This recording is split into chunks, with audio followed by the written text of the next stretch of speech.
against Dominik Nitsche, a 3-time bracelet winner. It's going to be a big one tomorrow. Well, if you're new with us at GPL, basically we have 8 weeks of online action.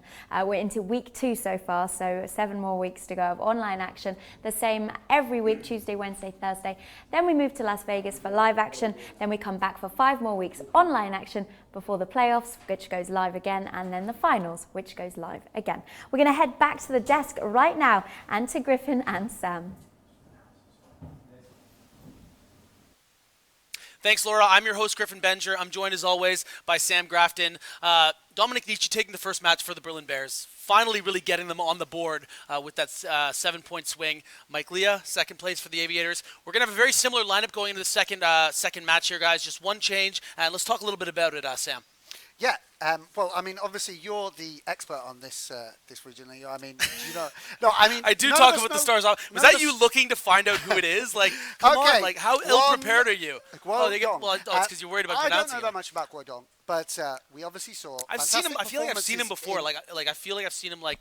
He must have won some PTs or something. I've seen winner's picks of him for sure. We don't know so much about Guodong, but we have it all here. Selena Lin has made very savvy picks up to this point.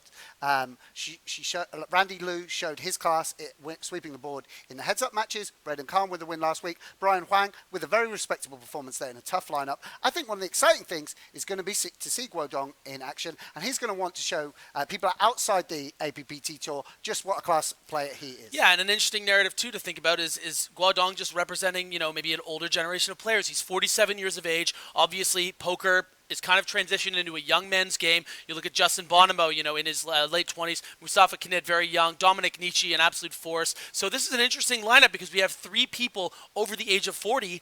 And that's unheard of when you think of the talent that these guys bring. So it's really kind of an old guard versus a new guard as far as what to expect in these matches. And honestly, those 3 guys over the age of 40, I don't want to be on a table with them just as much as I don't want to be on a table with the likes of Nitsche, Mustapha Kanit, and Justin Bonomo. Yeah, I agree with that. And I'm sure that Guodong will put on a great performance for us again. Mike Leah and Dominik Nitsche off to the strongest starts, and they can relax a little bit, and they know that they've done some work for their team, and it's a little bit of a sort of free roll situation for them. If they can put up another top 3 result, it's going to be very, very strong performance for their sides. Yeah, and you have to imagine this was the strategy by the manager of the Berlin Bears, Philipp Grusom, throwing, Dominik Nitsche into the pits against these guys after the really slow start last week with Jungle Man, not having a good performance in the first week. And Dominik Nitsche was the guy. Throw him in there. Look how confident he played. The season is still so early and so young. And, he's just a great decision by Philipp.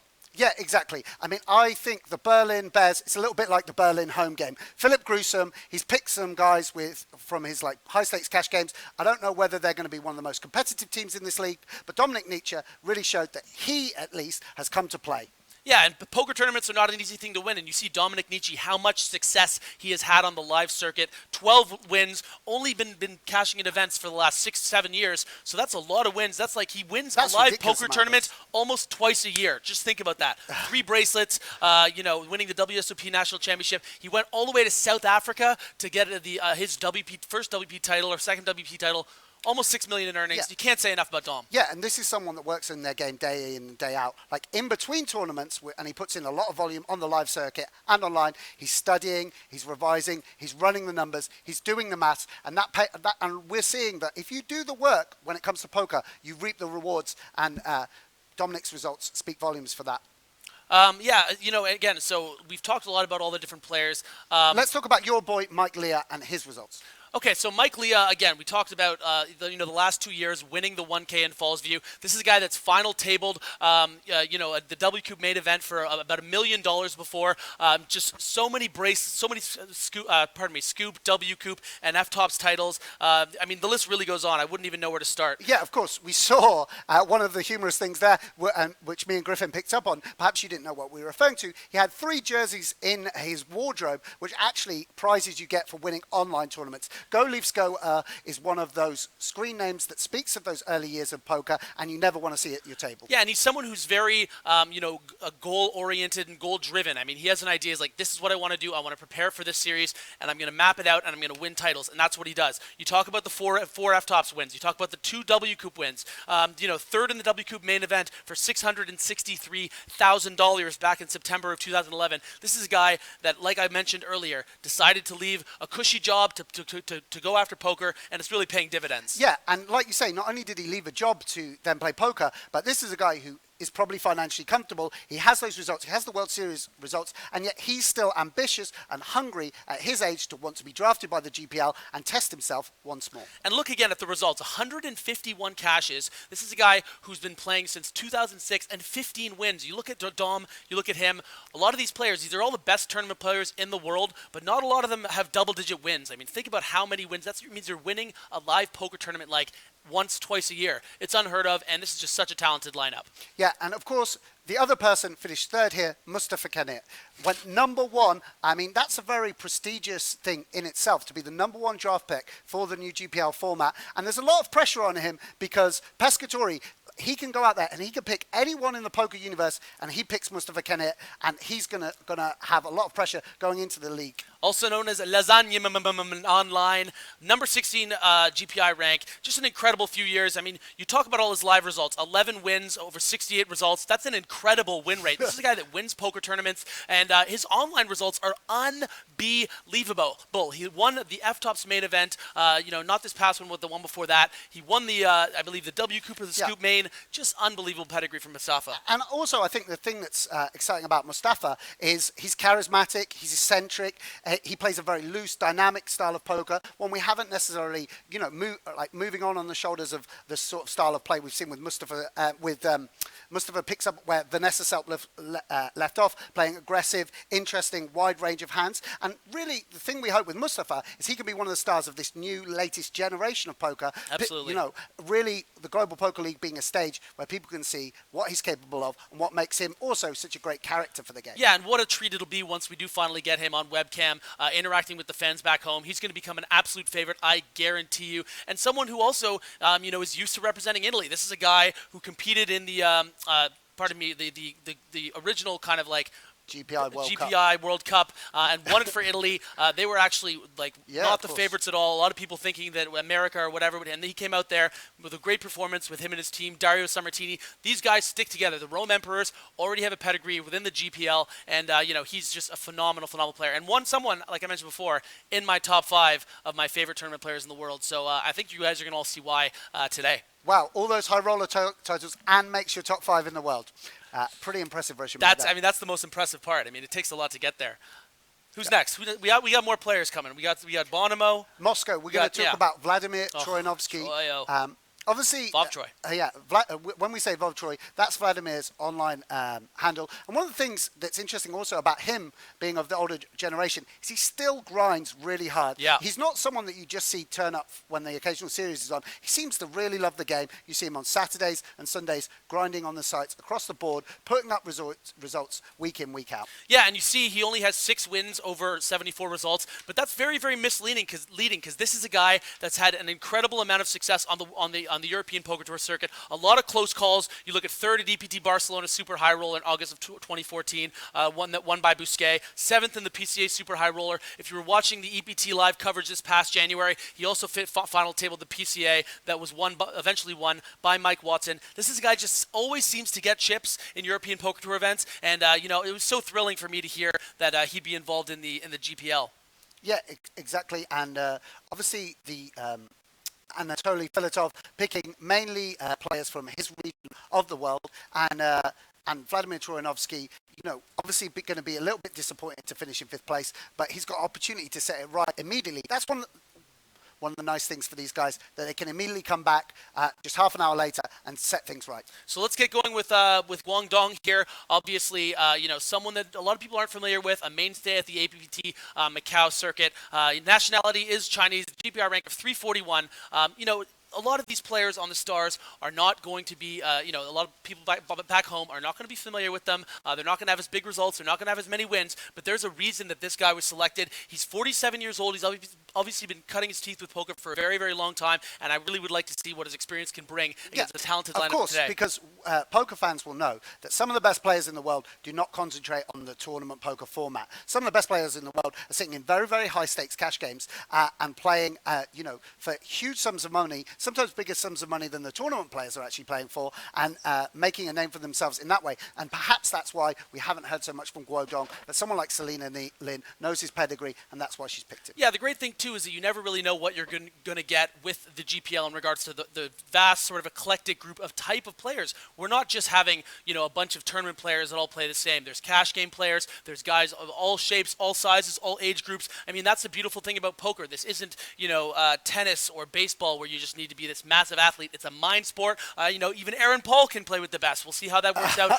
for, obviously, the LA Sunset, that huge news outside of LA. I mean, there's so much that it's just really exciting. I want to see Aaron Paul play poker. Yeah, it's that was the news over the weekend. Aaron Paul, obviously renowned for Breaking Bad, signing up. Finally, we got the wildcard pick for LA Sunset. They kept us waiting, but boy, did they deliver. Yeah, again, Aaron Paul from Breaking Bad fame. I'm really excited for him to be involved.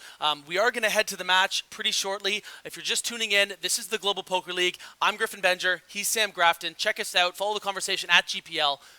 www.globalpokerleague.com. I'm going to throw to commercial. We'll see you guys real soon. Excited for the second match. Can't get enough of the GPL? Head over to globalpokerleague.com for the most complete and up-to-date standings, schedule, stats, and information on your favorite team, as well as full-length match replays, highlights, and epic hands from all of our matches, and much, much more.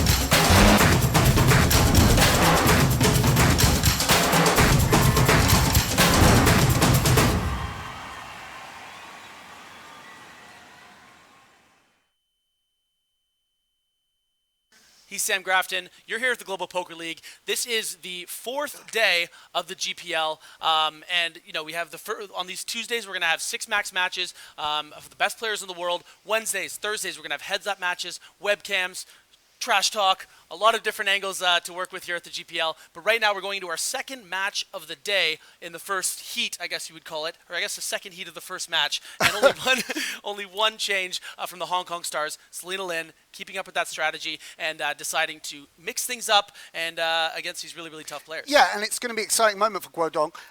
Coming in, his first ever GPL match. Obviously, it's an exciting moment making your debut on this Did you see that? Was that I'm stage. Laura Cornelius? That was great. I was Laura and you were Eric.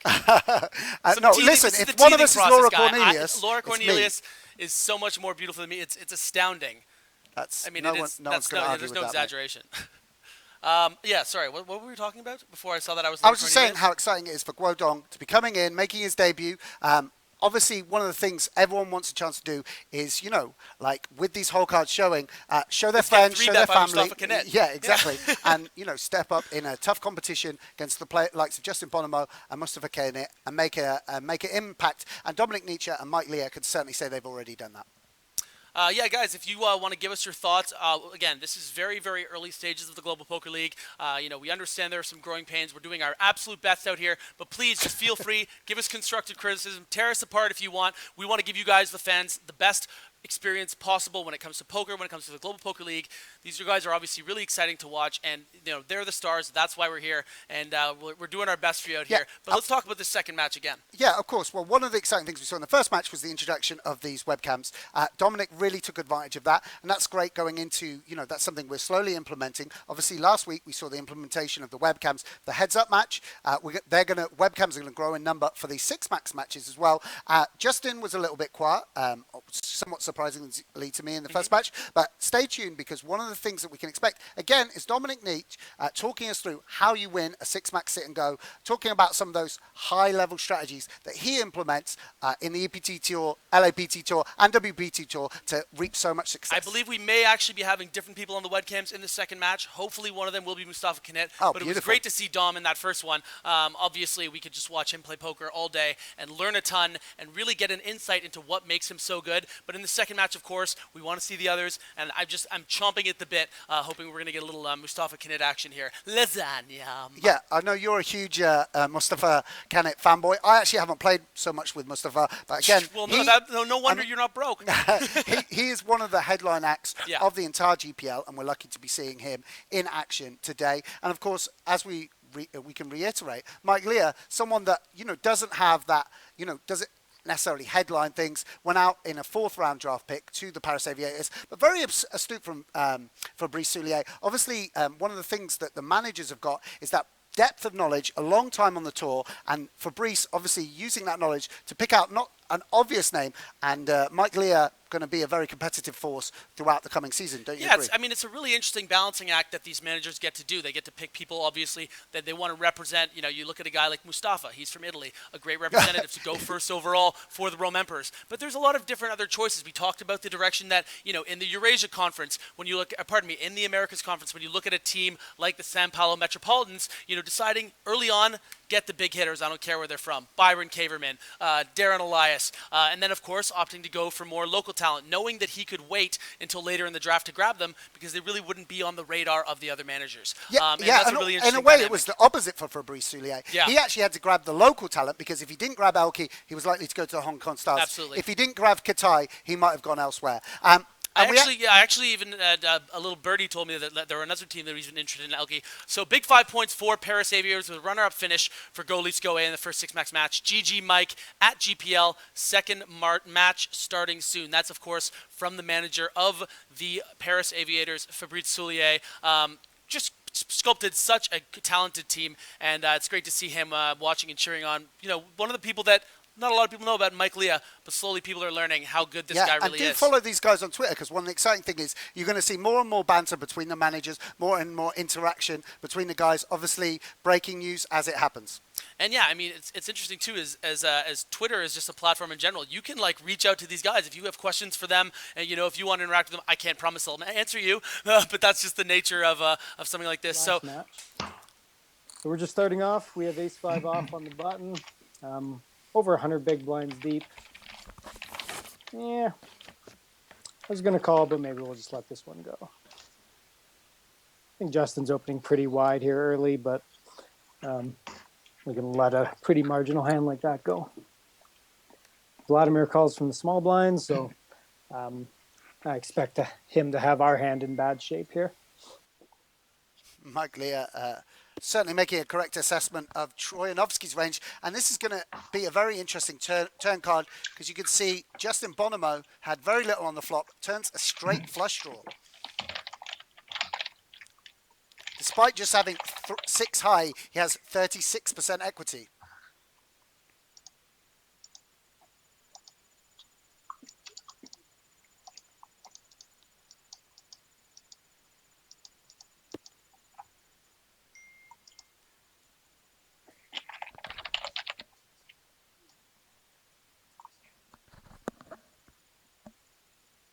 Justin's obviously going to have an easy bet for value.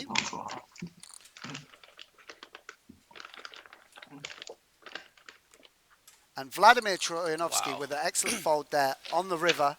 Come on. Recognized that when that 10 came and ace-king makes a straight, Justin doesn't have many bluffs in his range on that particular river. We're going to raise this. Going to go with bigger strategy this time because everyone just calls.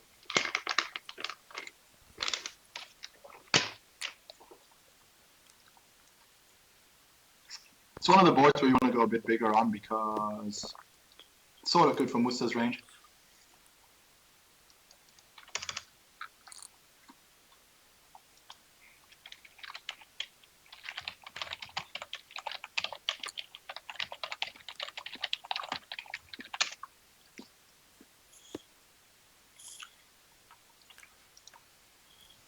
Dominik already taught us much. He's going to show us how to play Still the good in kings. net, yeah. We raised under the gun, so we have like all the strong hands like kings, so it's good. We're gonna suck if we get check raised, but this is like very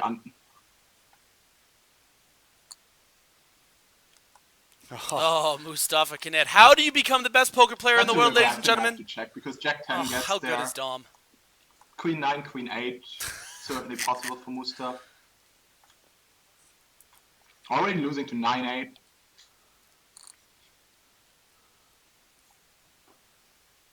And Mustapha showing that he knows exactly what Dom is thinking. Alright, we fold. We have like so many better hands. This is incredibly annoying though. Incredibly annoying. Wow. I mean, we might have how could that be a bluff? we might have a few technical problems at the GPL, but we have no some shortage of of poker we have talent, yeah. some of the best poker minds in the world giving us in-depth strategic analysis. Absolutely wonderful poker there. And the Hong Kong Stars like their Jack 9 offs. Go on, Dongguo. Getting involved early here. Dong Guo just trying to send a message. This is really, I think, the best strategy, too. When you're playing against players this talented, just hit them with pressure points and try to find those inflection points to really put some pressure. Obviously, Vlad with a massive hand here, so it's not going to work out. Well, but it's also, this is a lot of confidence to, you don't know anything about Dong Guo strategically, what sort of hands he's three-betting the button with, what his frequency is. I presume Vladimir Troyanovskiy doesn't know anything about him anyway. And four-betting a hand like pocket tens, really strong strategy, that, I think, from Evolve Troy. Yeah, I mean, Evolve Troy is one of those guys, I'm not sure if he necessarily comes from a cash background, but it's like, when he gets three there, he definitely thinks he has the best hand, and he wants to get more money in the pot, as long as, and of course, if he ends up getting cooler, he's not necessarily trying to get all the money in. If he gets 5-bet there, I imagine he's just going to be calling, but he thinks he has the best hand. He doesn't want to play defensively with such a massive hand just because he's trying to rep bigger. So, it was all par for the course, and a nice hand there like that. Yeah, Mustapha Kanit showing, obviously, if you don't know Mustapha Kanit, has a reputation as being one of the looser, more creative players of that generation who are making such big waves. All right, I imagine we're going to be playing this hand. I'm just going to 3x because it's my clear in the big blind. I'll see how that works. Dom opens 3x. Leah has not folded to a minimum raise in his life. No, he expects me to be calling quite a bit more, but Justin 3-bets and I will pass things off. I'm not playing too many hands on the button anyway with those two in the blinds. So I don't care about my king 9. I can just fold that. He doesn't care about his dog. What do you think about that? K9. It's a really bad poker pun. I apologise, That's sort of an interesting guys. As you know by now, Stapes and Hartgen weren't available. I'm Sam Grafton. He's Griffin Benja. Wouldn't blame anyone for folding. And Mike Sexton on a budget. Oh yeah. Griffin the beginner Benja. Didn't you change your avatar on PokerStars to Mike Sexton? I'm looking forward to debuting that. That's gonna be fun. I gotta find a good Vince Van Patten one. Yeah. I'm gonna pass this one. If it was suited, I would have played. If it was suited, but it was if it was suited. Mike Leah loves the game. You can see he's even a little bit pained to fold the 5-4. Yeah.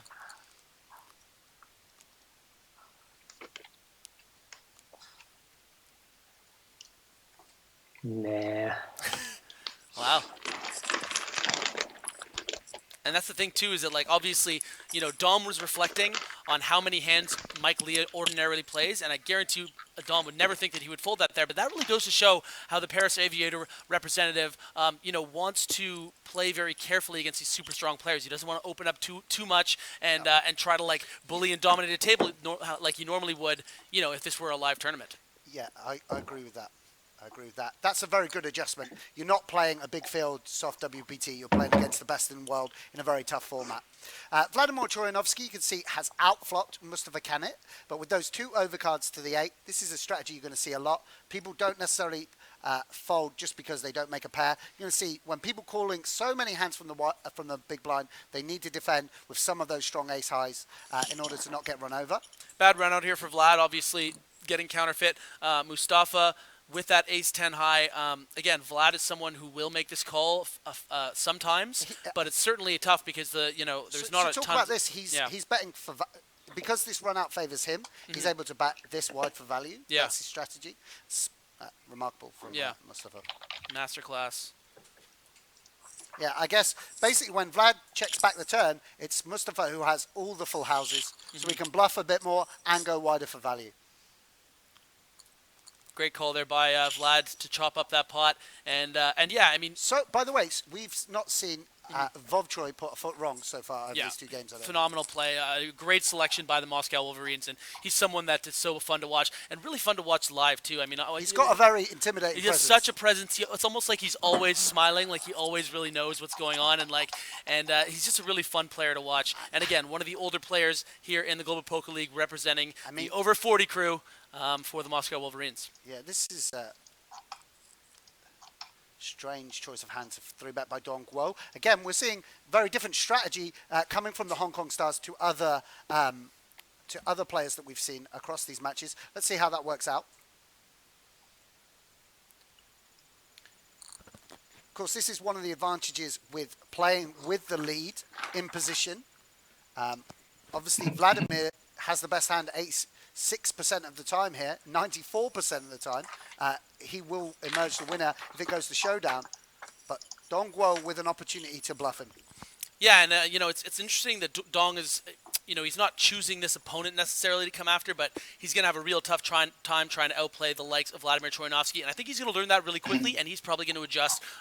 Selena Lin knows who she was selecting, and obviously Dong is someone who's going to be able to adjust really well.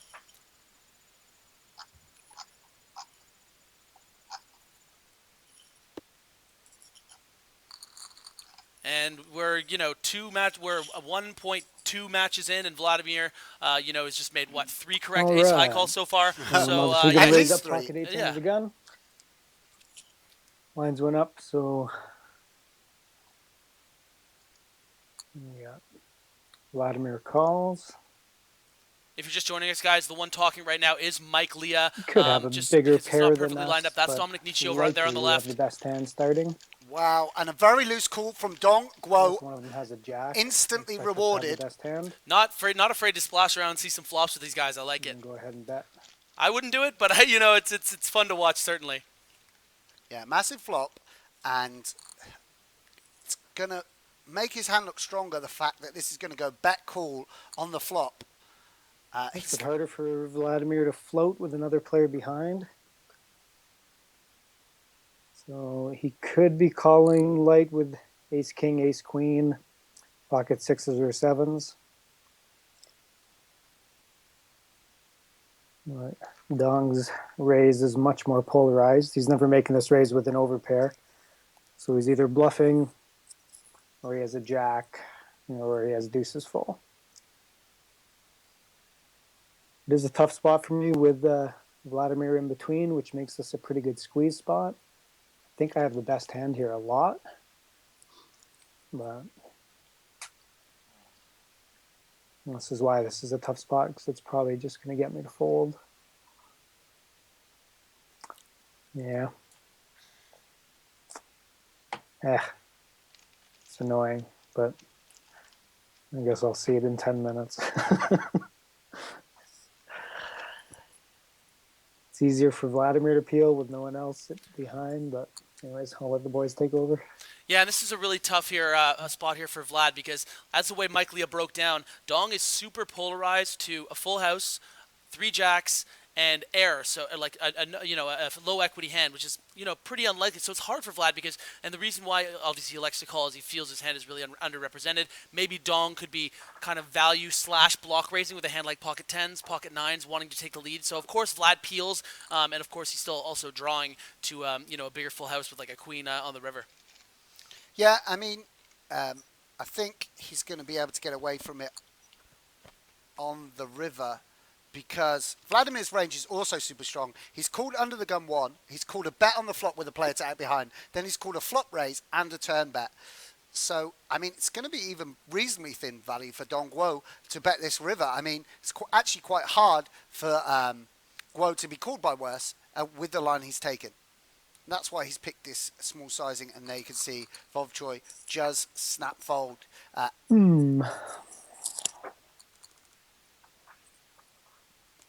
Nice pot for Dongguo. All right. Pads his stack. And Seven's in the big unfortunate blind. for Vladimir Troyanovskiy. It's That's, pretty of difficult course, to one of the get me problems to with not, electing to call with play this queens. hand. But if it goes open 3-bet, puts me in a tough spot. May not want to cold 4 out of position.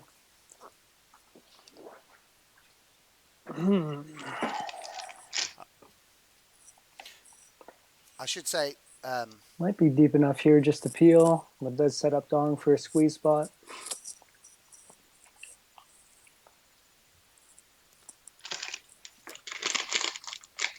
Yeah, we'll see. We'll see. Let's see what happens. wow, super confident from Mike Leah, cold calling the 3-bet out of position against, well, one of the best players in the world. You need to be super confident to adopt this strategy. And unfortunately for him, it's probably not going to work out well because Mustapha has outflopped Mike. Super tough strategy Mike Leah employing here.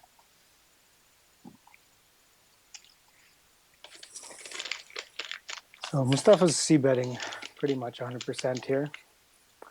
Still think we have the best hand a lot of the time. He's going to have overs, blockers. The difficult thing is here, he's probably going to put me to the test with the second barrel.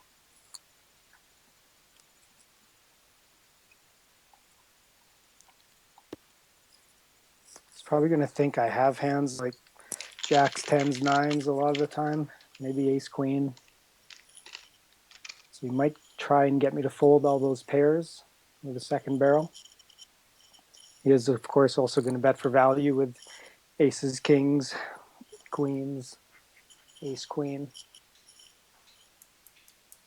Kind of figured a second barrel was coming, but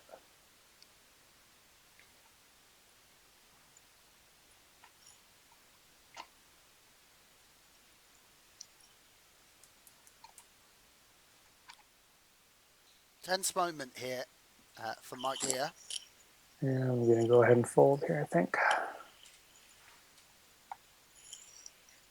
Invested some chips to try and win a really big pot, but tough spot out of position. Kind of knew that going in. Not very happy how I played that hand. Really well But analyzed maybe by it could Mike. pay off later on when I actually have something good. Get Yeah, from the barrel off. obviously a tough Although they're going to spot. hear me and say that in 10 minutes. Mustapha Kanit showing that, when he gets value hands, he plays them hard and fast and in position. It really puts pressure on people. And the scary thing, I've played a lot with Mustapha Kanit. The scary thing is that it always really does feel like he knows more than you. He knows what's going on, and he'll if you get into a little witty banter back and forth with him, he'll just come right back over the top every time and just level you. And he's just wonderful to watch. Yeah, and that's also the sort of X factor that he has. You can see Mike there feels like he's getting bluffed. Yeah. He does have this reputation where people don't really believe Kanit. Yeah. They don't really believe he's picking up hands, and he does tend to get paid off. I don't think Mike Leah would have peeled that 3-bet had it come from perhaps some other opponents. Yeah, very interesting. By the way, it says Dong Guo there, but I do understand his name is actually Guo Dong. That will get that graphic sorted in the future. Apologize for that, guys.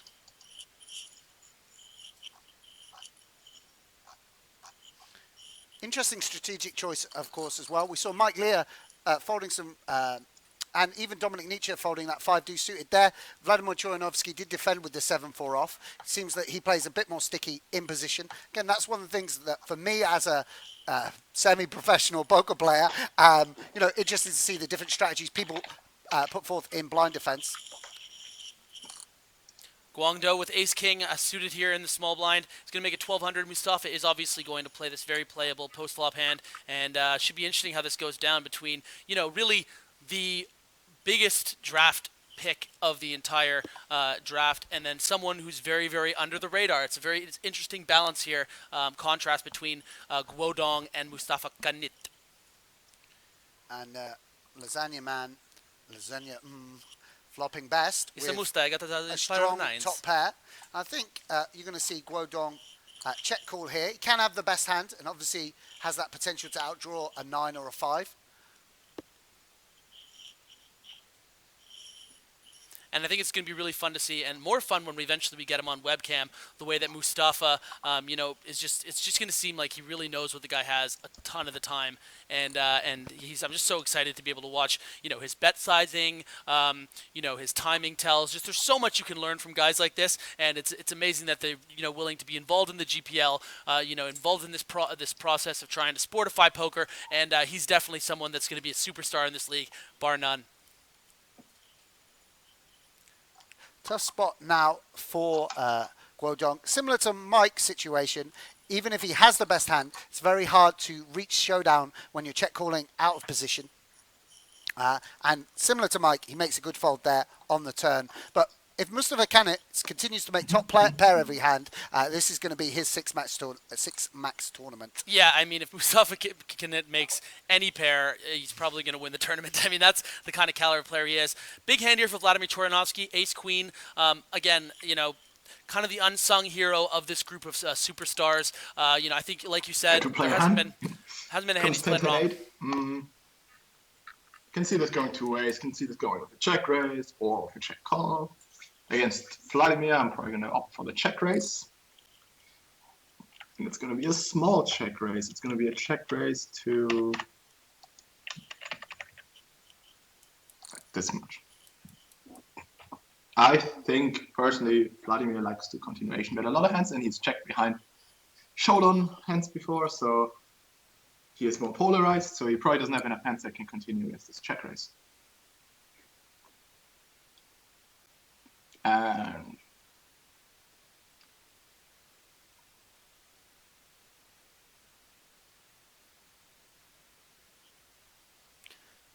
I'm just gonna give it up here. I think Vladimir checks behind most of his 8, so he probably doesn't play. They definitely checks behind with most of his aces, so I was just trying to get him off this like queen high, jack high, and then turns to king. So like even if he floated with king queen, I'm not gonna win. So now I'm just done with the hand. I had a gut shot and like one good overcard. Oh, nice hand. I mean, even against that, we're fine. We can hit a jack. And I thought he might even fold that. Who knows? Tight fold.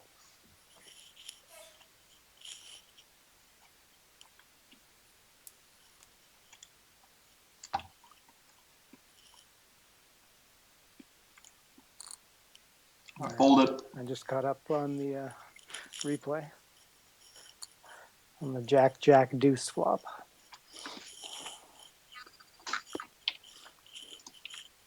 And it's Bonomo that flops best here, as you can see. What?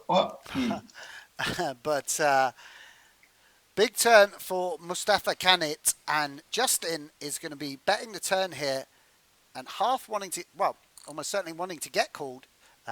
He's going to think he has the best hand the majority of the time, but Mustapha has one of the few hands that beats him. Do you think we ever find a raise here from Musa, or a call most of the time?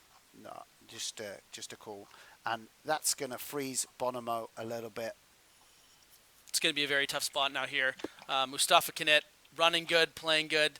I would not be surprised if we see him in the top 3 finish in this match. He's just, yeah. It's going to be interesting. He's going to have to pick a pretty small sizing here, because unless he got counterfeited, and if he checked back a small player, he doesn't. And I think this isn't going to work against Bonomo. He's got to be turning some ace highs into a bluff, I guess. Maybe he does check back some queen eights or something. He knows his range, these spots far better than I do. But I would expect Bonomo to fold. Yeah, and unusual sizing there, I think, from Mustapha. Yeah, I know we're used to seeing Bonomo, the exposure that we've had here at the Global Poker League last we week. have a playable hand from the big blind, Queen 10. We're gonna let Mike take over here. He gets excited. You can see it. He's like, yeah, boom! I got Queen 10 off. He loves poker. It's so nice to see. I mean, a lot of us forget that poker is just still a game, and it's a lot of fun to play, and to see Mate, Mike's like inner child kind of come out, because like he's he just loves the game of poker. Action Pretty good flop. flop. See a check back a fair off. C-bet, pretty much 100%. Mix it up. Check behind. All right, let me go ahead and check this again. Try and get some value here.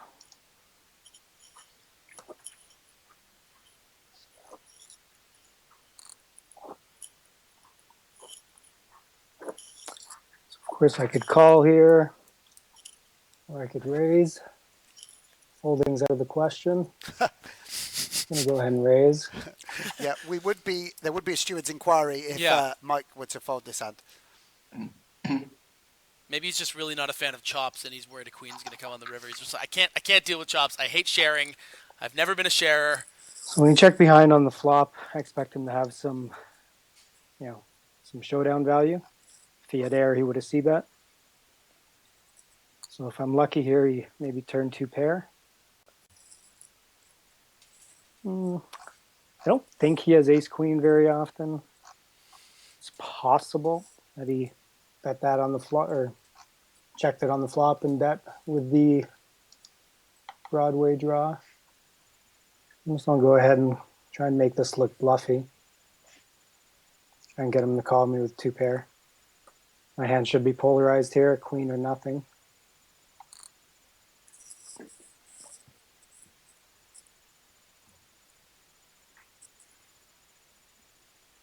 I should never have ace queen, so if he has any queen, he can just shove it for value.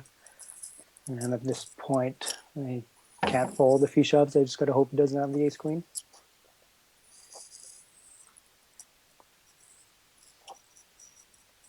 Tough spot for Mustapha Kanit. I think it's interesting.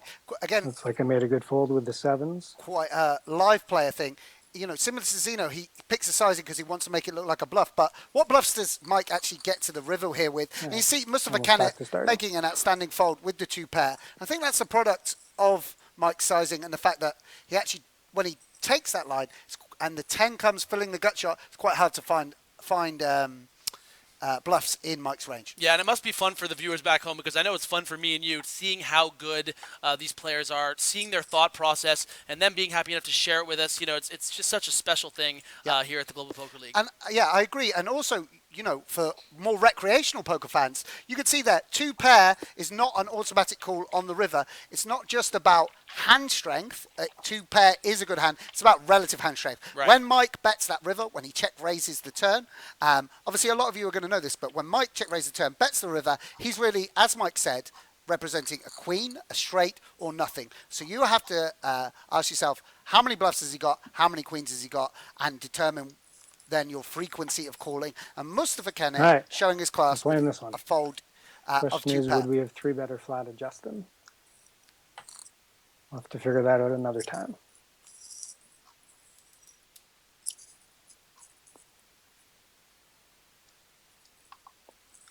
So we're heads up against the big blind. And we'll win a small pot.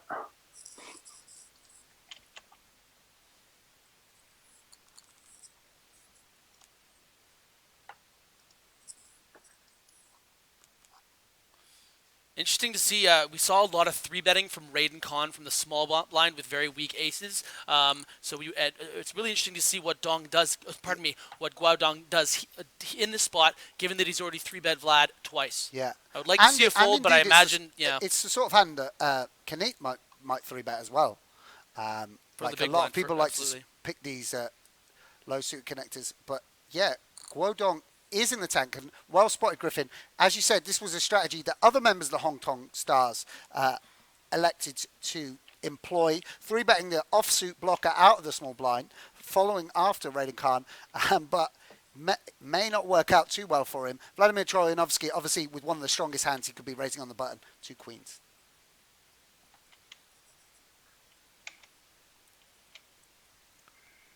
And this is really an insight and a testament. It's so great being able to see the whole cards of how the dynamic of these players ends up shifting and changing, and how if Guodong wasn't able to look back at the hands, he would think like, wow, this Vladimir Troyanovskiy guy is 4-bet me twice now. He must just be owning me. In reality, he did it with 10s. He's done it with queens. So he's just had it both times. But now you can get an insight into why dynamics are created on tables. What makes poker so interesting online, live, all the re-raising back and forth, what people think you have, and it's such a challenging and beautiful and wonderful mind sport, and it's been so rewarding for you and I, obviously, which is the experience it's been able to give us, and to be able to be here and call this action and see the best of the world.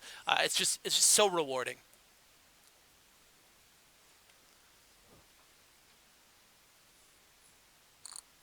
Wow, a massive blow up from Guodong, all in with the ace-4 off, and he's going to need to hit an ace, otherwise he will be out in 6th position.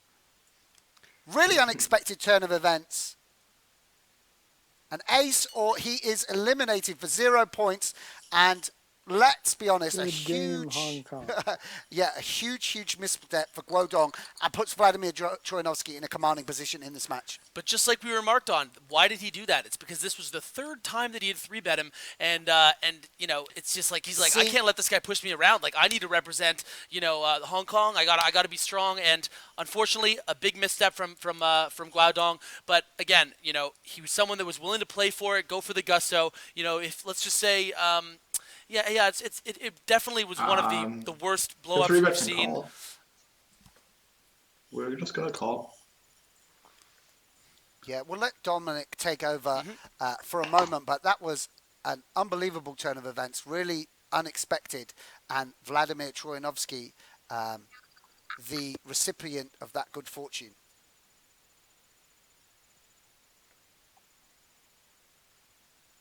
An interesting adjustment. Perhaps Vladimir Troyanovskiy, obviously we saw him bet the ace-queen last time and get check raised. This time he's elected to check it back. That might be, again, the previous hands play into the future hands. Yeah, Vladimir Troyanovskiy, one of my favorite players to watch play, and this is just such a great lineup. Would be a sick value bet, really, but he does it. Yeah, if I had an 8, I'd value bet the 8. Sort of where I draw the line. And yeah, I mean, wow, absolutely. Bad news, and we're going to let Mike take over here. Mustapha might make a move on the button here. Yes, he might, Mike. He might make with a the move. Weapons of The mass ITM Italian dynamics are starting destruction. to play here.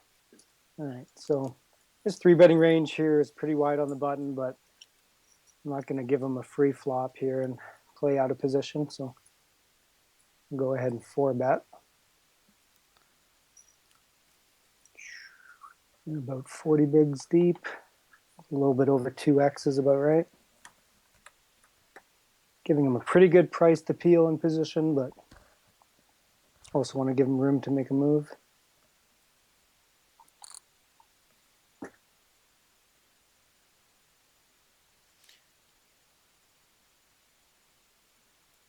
Where do you think we're going with Mustapha here? Do you think he's going to be flatting or shoving in this spot? I think Interesting spot for him. If he had a hand like jacks or tens, what would he do? Wow. Right, so obviously we flop pretty good. He's probably going to float, Mike a Leah doesn't decent give percent of his anyone credit, range. does Might he? be a little bit suspicious if I check here, so I'm just going to throw out a small c-bet. I mean, this is what you talked about before. It's hard to give Mustapha Okay, Kanit about a credit. You third think of that the he's just this pot, like goofy leave Italian some guy just room. dancing on your grave every time, just like, I'm going to re-raise you. It's like it really does get in your head, and this is a really great example of that, where he just doesn't even consider that he has aces.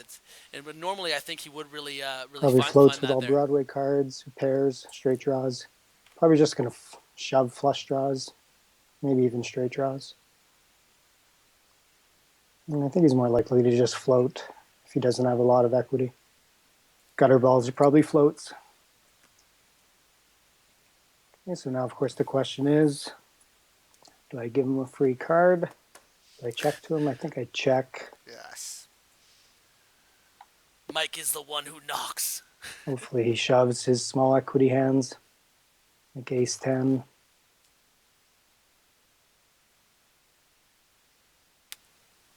Problem is he checks behind hands like 8s and 9s. All right. And Mustapha Lucky Kanit flop needs for an me. ace. Oh, I thought that was it. We'll take it.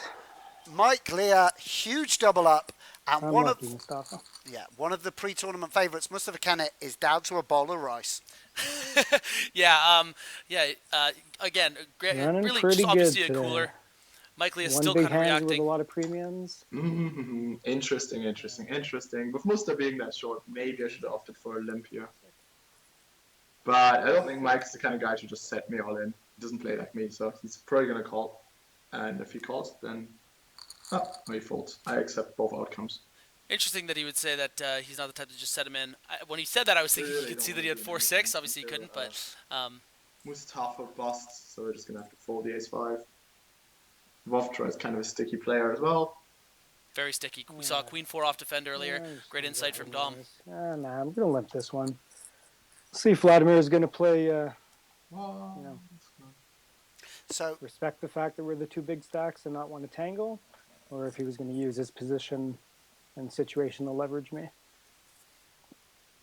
yeah, so Vladimir and Mike, both very deep stacks, huge double Obviously, ups. it's not in our best interest to tangle with each other right now when we have such a big chip advantage over the other three. But at the same time, it's a great situation for, to put pressure on the other one. And unfortunately for me, he has position, so makes it a little bit easier for him. So we'll let him have this one here. So you can see all the players talking about, again, for those of you new to this format, a bit more newer to poker, because Mustapha Kanit is short and he'll go out next for just... He gets the treatment of a bigger race. Yeah, because he'll go out for just 1 point, no one wanting to bust before he's eliminated. Dominik or Justin open. So I'll let this one go. If anyone else decides to come to the hand, we're done with the hand.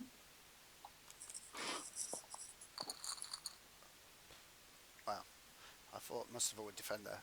Well, it was a 2.5x. Obviously, he decides that, again, facing that under the gun open, he's going to be dominated by a lot of better kings, and again, he just wants to find a hand like this where you can shove. This is where he's going to pick up chips.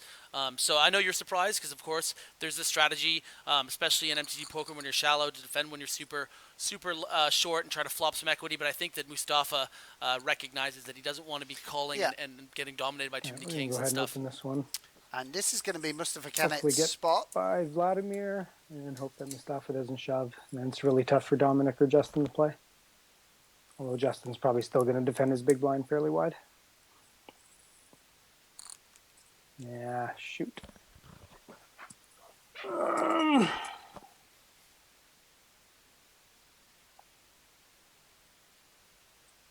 And just under 2-1. The only hand I'm ahead of is King Queen, maybe King Jack suited. I think I'm gonna fold. Yeah.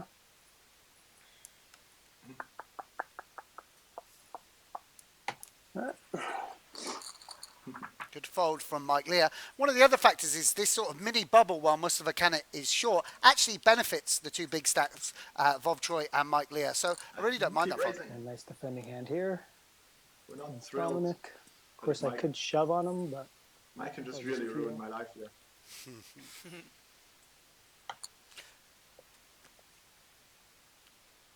pretty bad flop. Queen 5-3 is one of these boards where we're just going to bet small. Given the structure of everything, we do not want to bet big. Just like a tiny 1/3 pot bet. Give or take, sounds about right. Give up.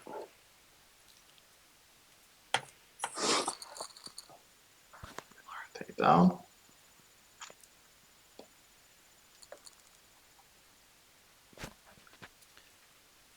Close spot for Mustapha Kanit here, but he is going to shove. Bonomo now with tough the spot decision. for Bonomo. Elects to fold, and relatively quickly, and I think that's a reflection of the fact, we are playing for points here. Bonomo, is probably gonna reshove. I'd say, 8s for sure, 7s probably. He and doesn't. 6s are a Yeah, little he tough. doesn't want to shift positions with Mustapha Kanit and become the short stack. And this is going to be very interesting here. Vov should just put Justin under it with that hand, I think. Even though obviously we can see he's got 60s. I'm really surprised to see Vov fold there. Well, he's correct. I mean, he's the best. You see him pretty tight from the small blind, pretty loose from the big blind. And these are strategies that work really well for him. Yeah, but it's just a matter of just not having to call, only calling. So like he probably folds 6s. You mean?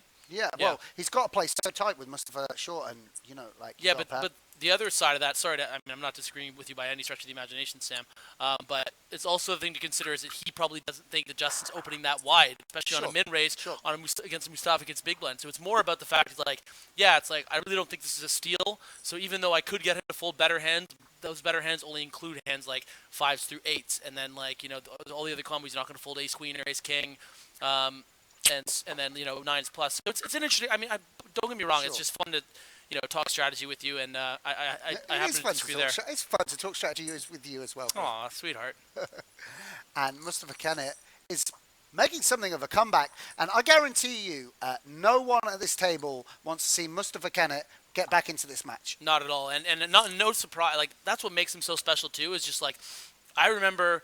Maybe it was the scoop he won, or it was when the scoop main event that he won, or when he bubbled the final table or something. There was a hand where Mustapha doesn't like to give walks. That's okay. We'll just check the 9-2. There was a hand where he severely overplayed pocket tens preflop for expecting to bet him most of the time. 100 big blinds, and he ended up a three-way all-in against aces and kings and lost, and he was down to 2 bigs. And I remember looking at the end of the day, and he was just like third in chips, and this was like the 10K or 5K scoop W coup main. Like this guy, if things don't up going his way, he knows how to get back into the swing of things and find a way back. And like most people who get cooler, their aces to queens. They're going to have a tough time coming back, but no surprise, Mustapha's still fighting along here. I mean, he's not going to accept anything worse than a top And actually, he's got pretty much the same stack as Dom now. Yeah. And it's actually Bonomo who's become the short stack.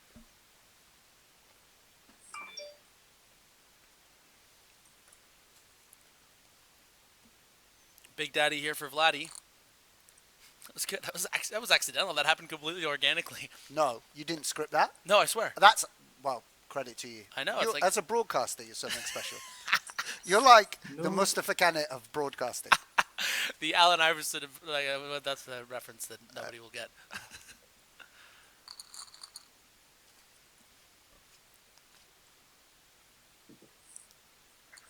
Vlad here with the chip lead, and we keep on giving him ace-king. Second hand in a row for Vlad. And he's going to appear to look like he's just running over the table, but he's been getting dealt a lot of nice hands here in the second match, and it's really what he would have wanted after that disappointing fourth place finish in the first match.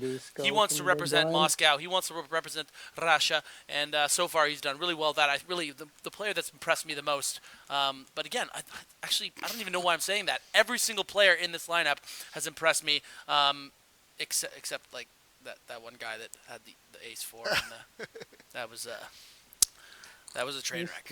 It was really, obviously there's a lot of things that individual does right, but that right there, the sizing pre-flop, it was just it was not a good hand by Guodong, and he'll certainly learn from it and improve later. Situation and playing fairly tight here. I think he's opening very often here. The hand he's not going with, although he's still going to open his queen jack suiteds and stuff. But my hand doesn't play very well. Not deep enough to flat. I could have turned it into a semi-bluff with a blocker and 3-bet, but I don't think he's opening. Look at him. Dominik Nitsche rocking in his chair with the Santa Claus ho-ho-ho. Imagine when you're playing with him online and this is how he is at home. Yeah, I know. That's the greatest thing. Rocking back and forwards, just like loving life. Ho-ho-ho. Now I have a machine gun. He raises so many hands on the bottom. Yep. So we're all in. Take it down. Could be an old man with the beard on his rocking chair, but he's not. He's a young man. We just need him to gain. We just need him to gain like 100 pounds and put on a red suit, and he'll be Santa. Do you think? Yeah, I was about to say. Do you think he should? Of course, definitely. You thought maybe he would induce, or? I mean, you could limp call this hand. I mean, there's all sorts of things you can do. Very obviously, yeah. For the viewers at home, that is a very, very strong hand to have with about 13, 14 big blinds. So Mustapha, he has a lot of options, but shove is obviously the most standard and optimal one. Take a walk with the 6-3 off.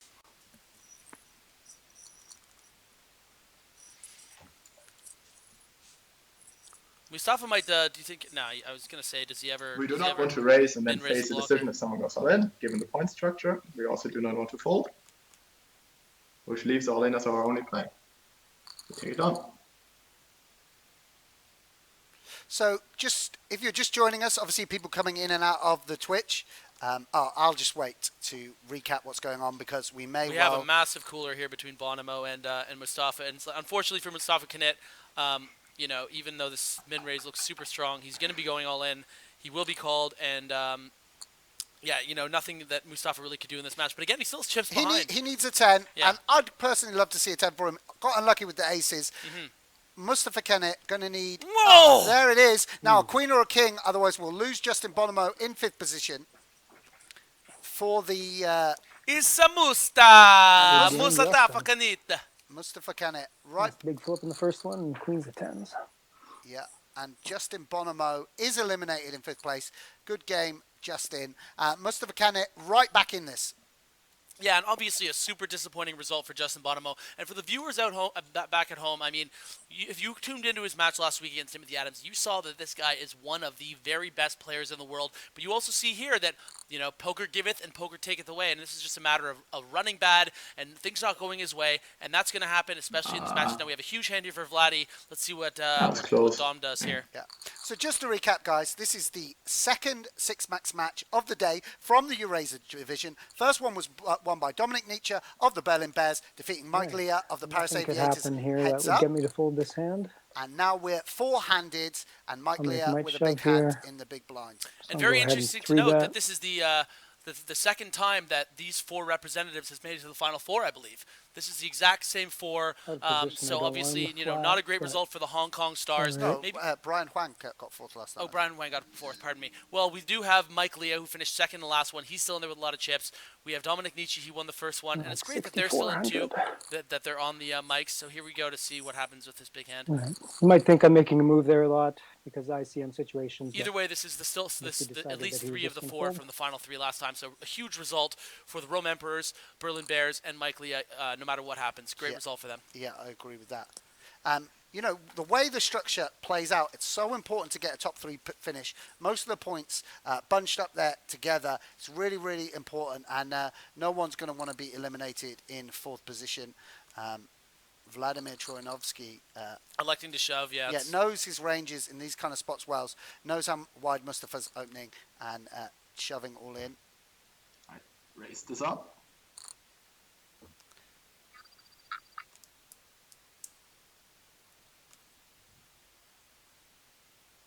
Plan is not to fold. Okay, that's okay.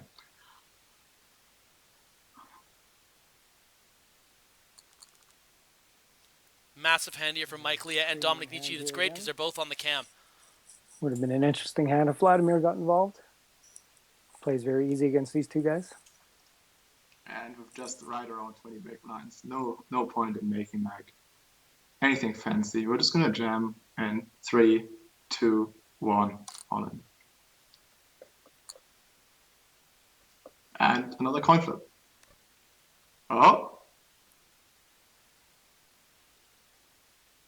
Can we hold? On turn. Who picks these turn cards?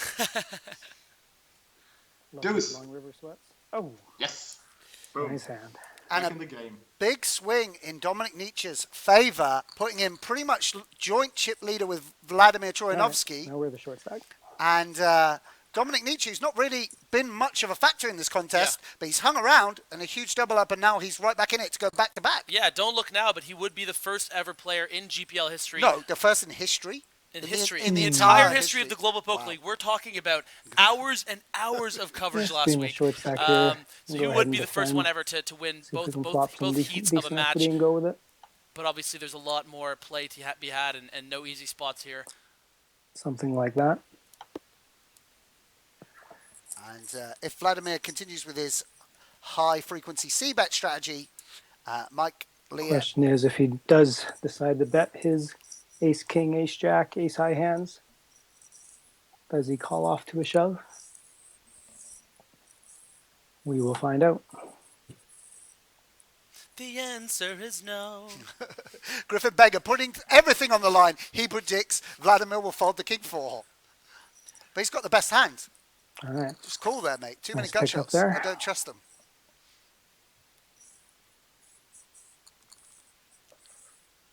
Two jacks on the button as the chip leader. Wow. Some Mustapha Yeah, Kanit Mustapha open. just... I'm just gonna, he min raises, so I'll just make it like 2.5x. pretty quickly.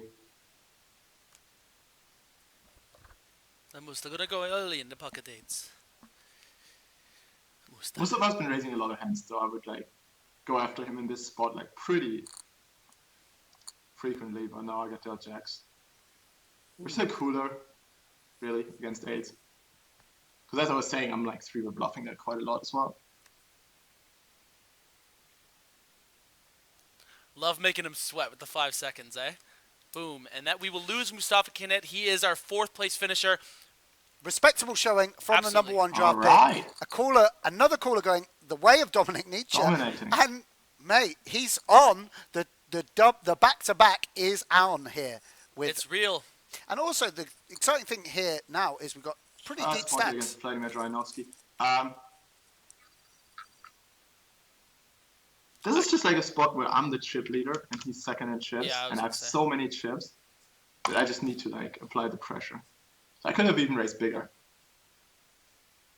Like this, he's just so handicapped as the second big stack here that like that I need to, you know, I can push him around really easily.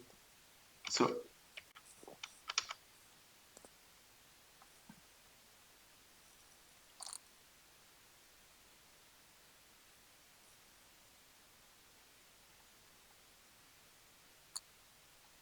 it's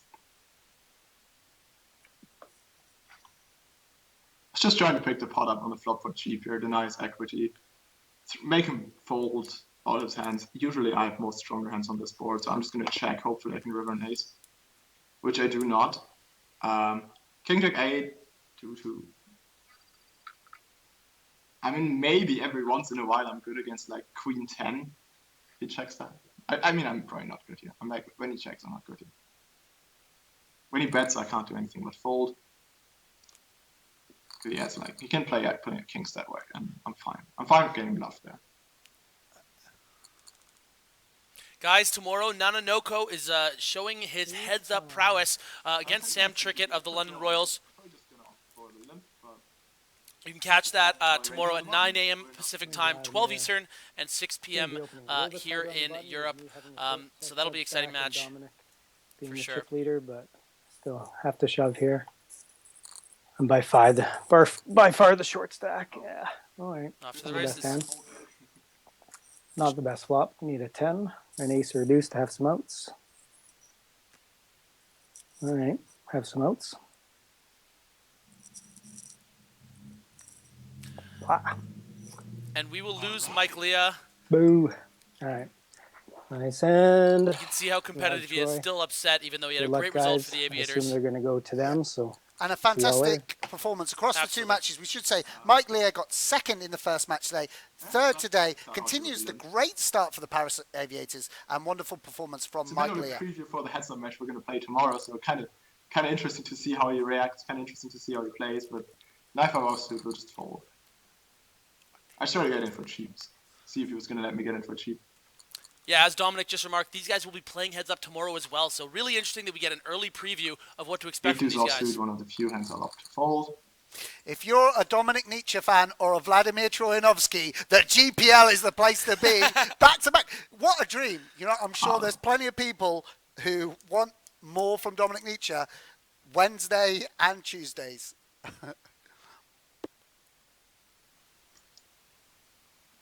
So also super fortunate for us that one of the guys with the webcam makes heads up both times so they can talk us through their strategies. So people don't need to listen to strategy that's 2 years out of date from you.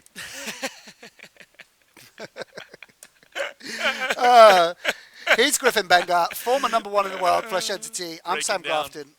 And this is Vladimir Troyanovskiy versus Dominik Nitsche. Perfect turn for me, so we're gonna bet fairly big. I'm thinking right around 7,000.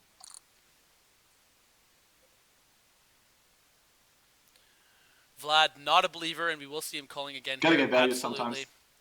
Vladimir's a stickier player, so if he has a 4, I'm expecting a quick call here.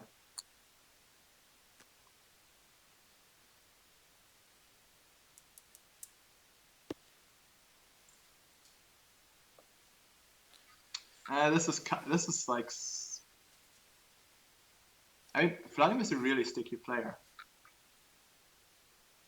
Really sticky player. So Dominik's thinking about whether he wants to value bet, obviously, and how much he should make This it. is sort of close. Oh, Vladi! Ah, look at that. He's got a nice I old think- gaff. I Oh think my Vladi God, enjoys yeah, it. that's the favorite backdrop of mine. Look at his face. Love it. He has just so many more fours. The than he Silver has Fox threes. himself, Vladimir Troyanovskiy, representing the Moscow And he's very Wolverines. sticky, and I think he might even check raise a 3 on the turn. He's made some And it's- money, hasn't he? Yeah, he's Impossible made for him some to cash. He nine, kind of like, looks like a 94. Wolverine. I'm kind of down. That's like too hard. He has like, if he has like a 4, he's gonna. Oh. Good. I love the cheeky grin. I missed it. Vladdy! And also what's great is Dom giving us insight into the fact these guys have played hours and hours together online and on 6-4 the also super high we roller just circuit. And Dominik has a strong read on Vovtroy's Backward. tendencies.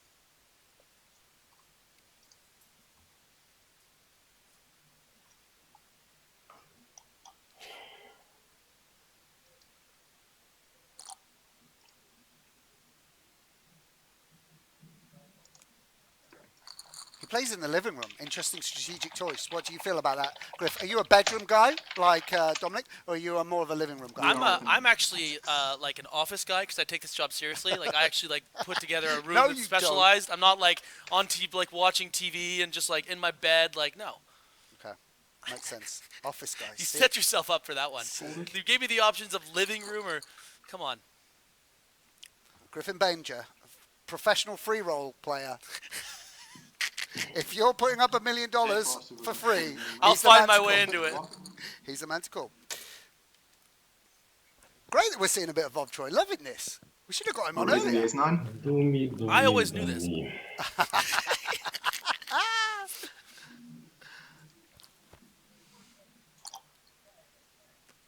Every hand is raised.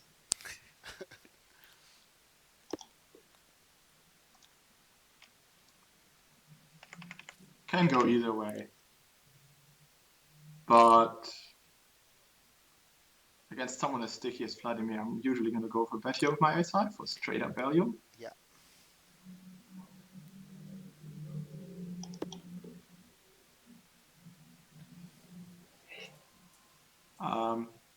I'm going to check here to give more opportunity to bluff. And I'm also going to bet the river. Could kind of be annoying if you were with a jack. But like, I bet so small on the flop to induce floats. So I think he gets here with a lot of hands. And when he checks now, I have like a great opportunity to value bet because I think it's most likely hand is either ace high or a 7. So he can't go too big. I think he'd value bet a jack himself most of the time. And he bet a king himself.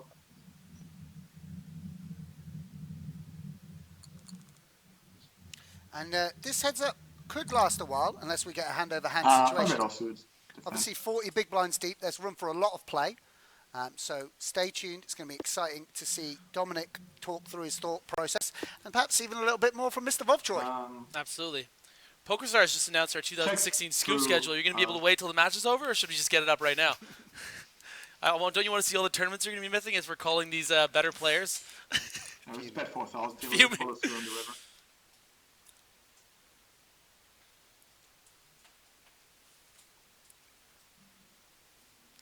You think you're going to get me to fold mid pair? Like, I don't know. Maybe I check raise.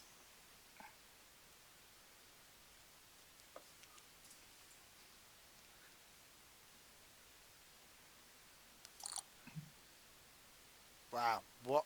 I'm so confused now. No, I don't know what that means. This is... I do not know what that means. Alright, Vladimir. Nice hand. I've actually saw him do that on the PCA final. And maybe like 2 pair and It's then. me. He takes hands, instead of using them as bluff catchers, he min raises the turn to show them down, like middling strength hands. I saw him do it on the EPT. Really No, I don't think. unconventional No, but strategy. the sizing he No, made there was too big, though, so I disagree. He has done that. Like, I guarantee that's what he's doing. Yeah, but I've he seen made him it do- so big, though. It wasn't like it made with 4K. Well, it's like, what's 10? It's not a bluff, is it? It's not for value. It's like he raises there and then checks bound to keep decisions easy Right, and to I force see them what off you're like equity. I mean, I'm not saying it doesn't serve a Yeah. second purpose, but it's not a strategy that Dominik would use, or I would use, but Yeah. it's something that he makes work for him. The thing I love about playing with Vlad and talking to Vlad is that he always has that sort of sly smile on his face, like he kind of knows what's going on, and it's really fun to see him, when he wins a hand. We flop top 2. The question is check call better than check raise against continuation bet?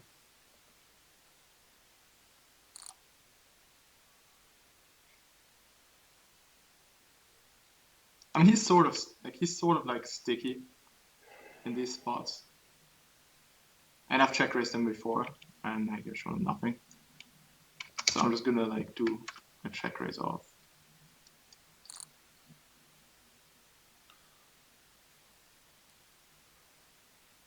Do you think Vlad peels here when there's a spade on the board and then doesn't with No, his hand? he peels here. Anyway? Yeah, but the thing is he does block the hands Dominik's going to pick as like bluffs. Yeah.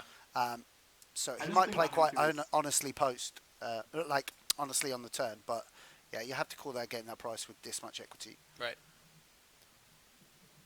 And Because you can also be check raising hands like 4-5 or like. Yeah, and also just you need to have 3-5 even, you maybe need to be 3-2 defending back enough flush to draw. stop them Yeah, free rolling absolutely. the check raise. And Let's go big. We want to be all in by the river.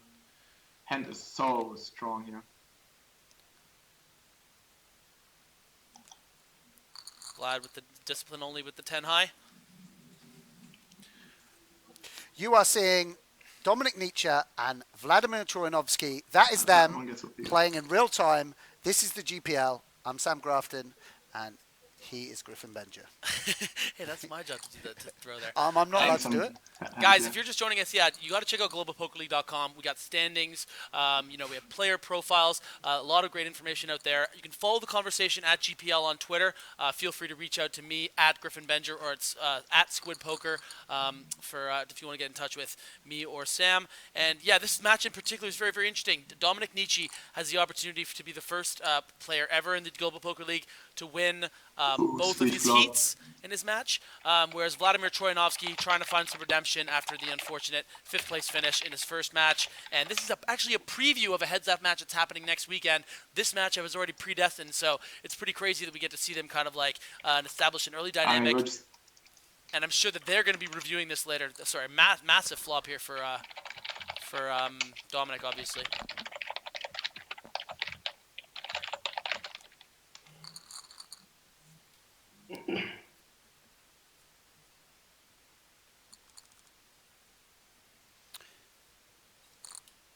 I mean, the exciting thing about the GPL is over the course of the next 8 weeks, imagine how many living rooms of poker players we're going to get to see. Yeah, pretty much all of them. Vladimir deciding snap defending the Jack 3 off. And that goes to show, like what Dom has been saying, that he defends super wide and he's very sticky. So again, a bit of a cooler flop. We actually saw Leah having a strategy where he folded hands like this in the first match. So what's interesting for the more hardcore fan is seeing these little differences between very, very top players, the different strategies that they employ.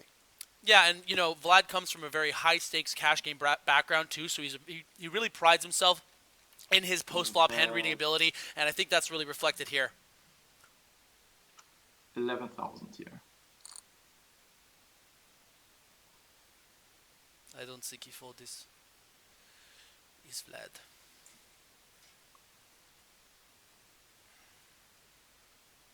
I mean, the 2 pairing makes this really like a lot lower than his range than it was, but yeah, there's a lot of gut shots, straight draws, flush draws. 5-6, 4-6, 4-5, Ace-3, Ace-4. And Dominik's hand improves on the river. Turn your phone off, Griff, while we're in the booth. That was you called it quite quickly, though. That's actually my alarm. That's my alarm for back home, 2:39 p.m. I don't know whether anyone knew. No one noticed, I don't think. My I think daily, you got away with it. To set them all in, or to just bet around 25,000? That's the question. Whether to nobler in the mind, right to suffer the slings and arrows of outrageous shoving. I'm just going to bet 22. I beat my pair. If I had a deuce, I would go all in. Or if I had an overpair, I'd go all in. But blocking the 10, I kind of like block a lot of his calling hands, so I need to bet a bit smaller. I think So that the 10-8 goes in my small size, even though it's a really really powerful hand there. So.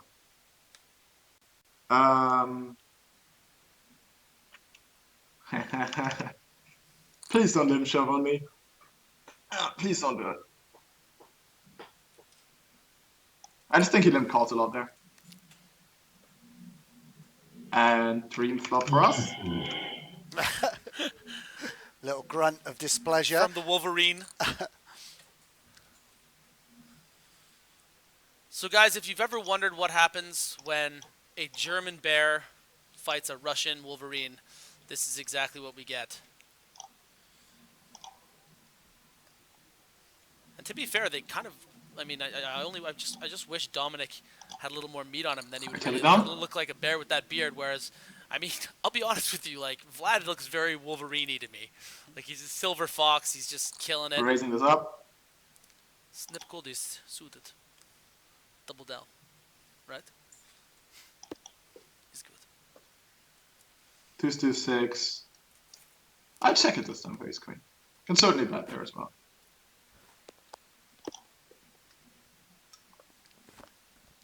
I just opt for 5,000 here. We only have 2 streets to value bet, so we gotta get a little bit bigger. Really great to listen to these guys talk and analyze hands. Just it's an amazing learning tool for the fans out there.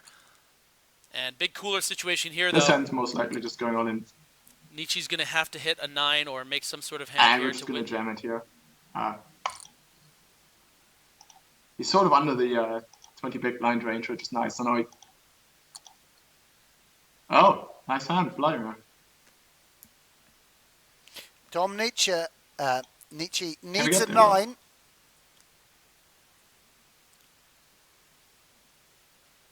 They make me wait, come on. Okay. Nice hand, Vladdy Vladimir. with the smile. Oh, he's a heartbreaker. Alright, we're back to even. Yeah, Dominik doing such a Queen good Turner is job. going to raise. Sorry? He's a good commentator, isn't he, Dom? We Yeah. should review these tapes. Yeah, Not for the poker well, strategy, notes, we should yeah. just pick up some tips. I'm going to make sure on the replay that he's like muted so I don't lose my job, really small bet here around 3,000. I'd love to see a check raise here most of my hands. from Vlad.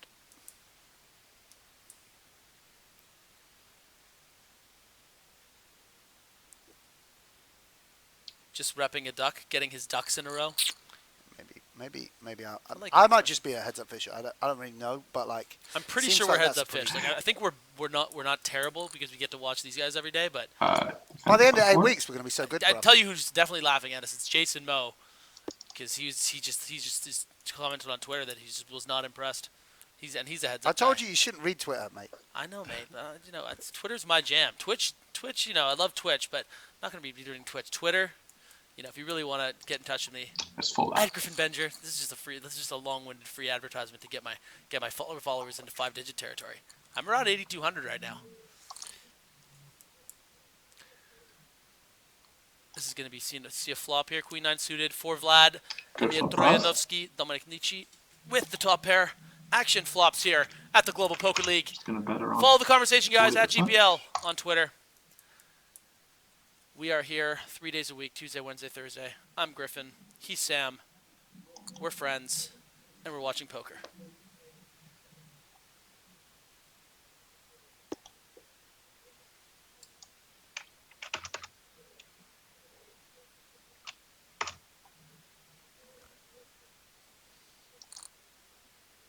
So confident, Dominik Nitsche, going for value big on the turn on this dynamic board. Such excellent poker. Easy value bet here on the turn.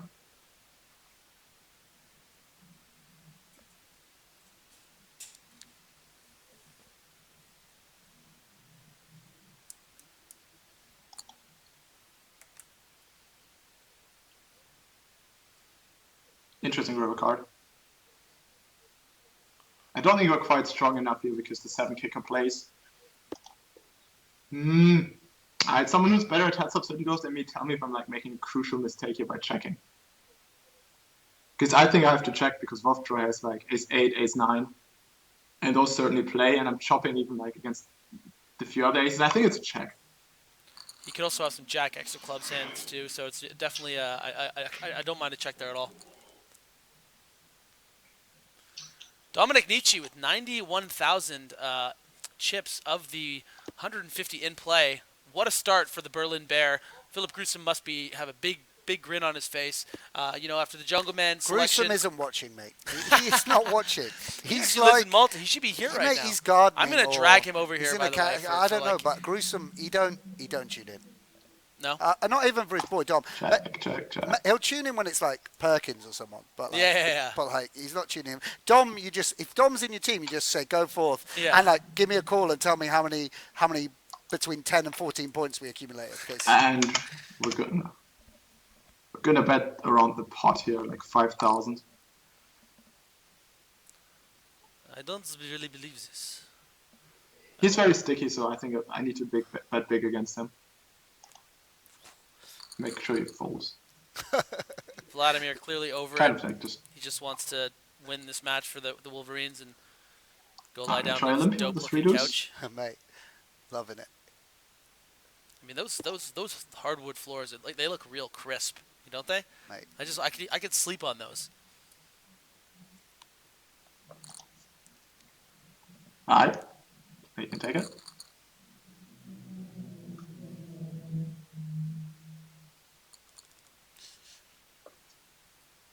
Dominik Nitsche's camera obviously not coming off with the greatest quality now. It reminds me of like the fading picture from Back to the Future. Like it's just like, Action flop. You don't know that reference? You watch Back. I'm probably gonna opt for a check call, yeah. I mean, not recently. It's a great movie. That might be my movie selection. You told me we were gonna watch movies sometime. I'd love to watch Back to the Future. I'm not gonna bet. It's one of my faves. I'll bet 60. That much. It's better. It's your kid, Smarty. Vladimir, in an awkward position, having chosen to check back this flop, still has a lot of equity versus some parts of Dom's range, but not enviable to just be calling with the draw. Oh, hello. There we go. Getting it completely Huge turn wrong. of events here for Vlad. Very deceptive hand as well. And Dominik is going to... I'll just go at 15,000 here. I think that's... And we should see a snap call from Vlad. That's a he's going to... He's going to shove, you think? Well, he's definitely going to consider it. It's not... Well, okay. You should think, like... Nice hands. Never, that's one of the few hands I think has played. I'm going to try and call you. I mean... Maybe I'm wrong, but I thought I would have at least considered shoving. And again, Vladimir Troyanovskiy obviously got a little bit of luck there, but I'll just flopping second best again. He didn't raise before the flop, so it makes it less likely he has an ace when he checks. So I have a hand that I can properly value bet on 2 streets, and then check the river if I so choose. So I bet 6,000 here.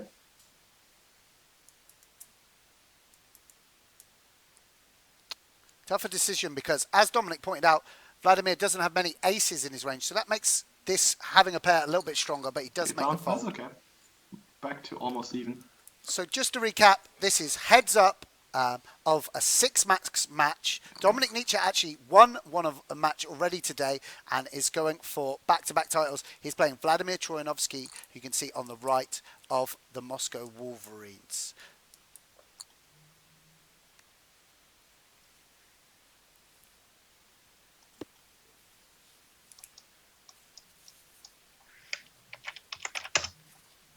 I bet really small here. Vladimir has like all the hands. So I'm just fine with having him fold like an 8-6 or something.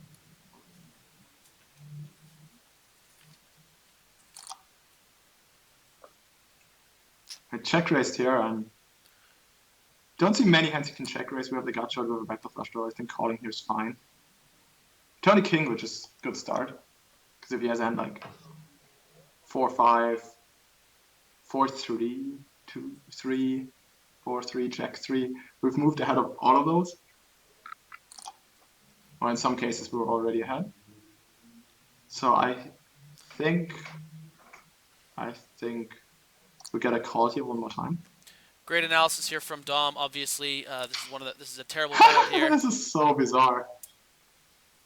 This is so bizarre. Now we beat 4 deuce.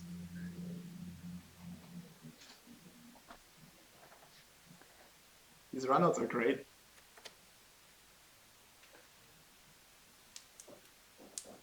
These runouts are great. These runouts are so great. Tense moment here. Vladimir Troyan, I think that bet is going to get a call from Dominik Nitsche. Ugh, God. I beat 4 deuce.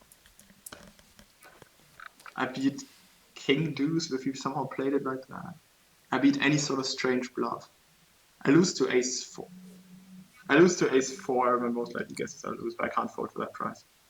Wow. Slightly unconventional flop check raise, but it meant a massive pot there for Vladimir Troyanovskiy on that run out. Very unfortunate for Dominik Nitsche. Turn and rivering 2 pair in a river that also gave Troyanovskiy 2 pair. And that's a big swing. And now Vladimir Troyanovskiy is in the commanding position to take down this second 6-max match of the day, Griffin. Yeah, and I think it's really interesting to watch how, when cards are falling the ways of these talented players, they almost always just take advantage of that and find a way to win. And that's why these guys have so many wins between them. We were talking earlier about, the 12 wins that I believe Dominik Nitsche has. I think it was 16 that Mustapha has. That might be flipped around, but just unbelievable how these guys can just win tournaments. And Vladdy here showing that, he's someone who always gets deep, and now here he is, and he really wants to close this. He's hydrating. He's a pro. And yeah, Dominik Wolverine's Nitsche got a drink, man. Down to 10 big blinds and hanging by a thread. I think Dom's probably got a chart in front of him, I would imagine.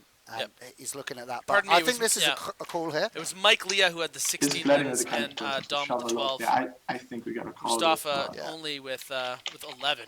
Pathetic. I'm pretty sure we have to call this.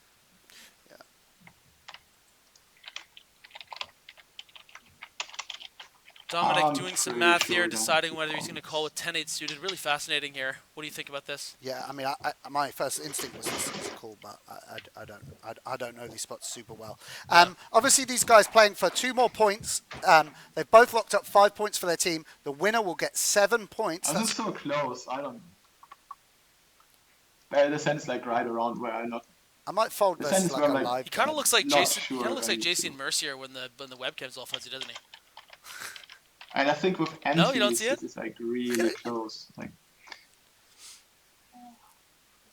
I think that's the first time I've ever called think we're Mercier gonna call. Nice call. My friend. Diamond. No sweat. We couldn't provide. Normally we do try and provide a diamond on the turn for the fans, but we couldn't do it this time. And they will chop it up. And it's still Vladimir Troyanovskiy in the commanding position. He'll be desperate to get a win. Obviously, if you remember, this time last week, Dan Jungleman Cates, 0 points from 2 matches. Vladimir Troyanovskiy will be desperate to put a win on the board for the Berlin Bears. Roll in here. Get quickly out by Queen 4. Gonna hold, so we're back in the game. Look. Spid. Not a good card there for Vlad. He needs a queen and only a queen. Otherwise, we are going to have a little bit more. Oh, it's a queen. Sorry. Sorry, my friend. I'm sorry. Vlad, very gracious I'm in victory.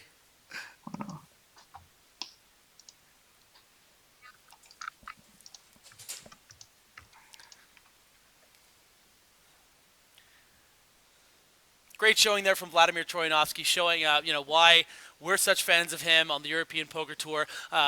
Really gracious and humble in victory there. Sorry.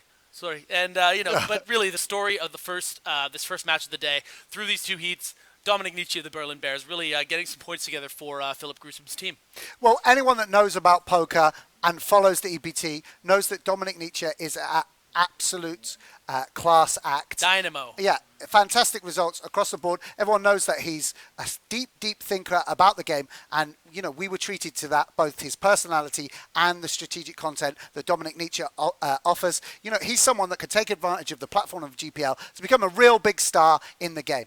Yeah, and there was just so many interesting storylines in this first, match of the day. I mean, we talked about Justin Bonomo, someone who impressed you and I and everyone at back home, maybe the most of anyone last week, coming in, running bad, not getting, any points on the board for or maybe 1 point in the first match.